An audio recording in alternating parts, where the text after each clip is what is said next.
Rick Hong here for Hollywood First Look. Today, I'm talking with the cast and creator of Rogue Heroes. Let's take a first look. This is SAS Base Camp. We have a license to behave badly. How many women have you slept with, Rob? 12, sir. Welcome to the SAS.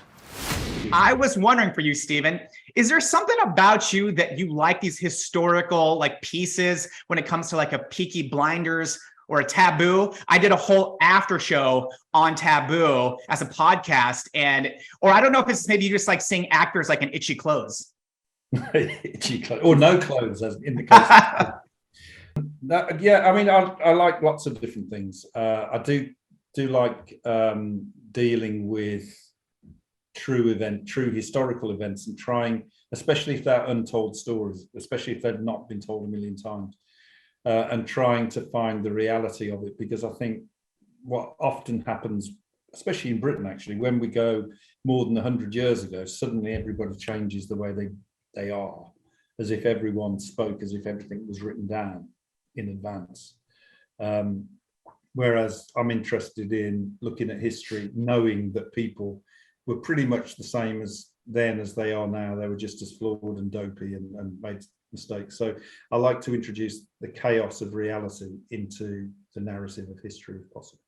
Connor, I just want to let you know, no, man, I'm keeping the top button unbuttoned. I'm not gonna. I love those scenes. And your introduction, the first 5 minutes, I mean, if I wasn't already into it because of Steven, I was already into it because your character, the way that you come in. So I was wondering how you seeing the introduction of your character, because that's what literally sold me on the show. Thank you. Yeah, it was great. I remember reading that in the script and thinking this is going to be cool. This is going to look cool. And it did. I mean, that was a crazy day. It was probably towards the end of the shoot, and thinking, right, this is the first moment that we see this character now. It's a big deal. It's the hero's introduction in many ways, the flawed hero's introduction, and it was a really fun day. It was yeah, and the finished product, as you say, is great. Good evening.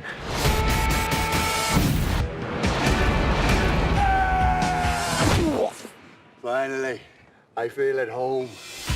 I wanted to talk about the show and this character. This guy is physical, he's defiant, and he's Irish. So I was wondering, how did you kind of seeing the introduction of this character into this series? Because that was fun, but maybe not a fun day for you because it was so physical. You kind of introduce him with a bit of a bang, and I think that's a credit to the writing.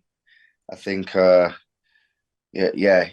but you have to understand him eventually. You can't just write him off as this two-dimensional lunatic, because I don't think that would be fair to the man himself.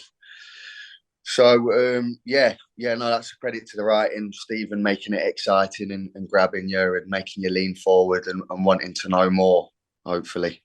Alfie, I just finished my third Game of Thrones rewatch, so I'm a big fan of yours as well. And I love seeing you in this and your character, because he's authoritative, he's confident, he knows what he wants, he barks the orders. And I was wondering what it was like for you going to set and seeing the introduction of your character as well, because I love seeing you all suited up, the clean haircut, the uniform, and then driving through kind of that World War II era in the Jeep. Yeah. I mean, for me, it was we got to do that at the end of every day, drive those Jeeps back to the set, which was great.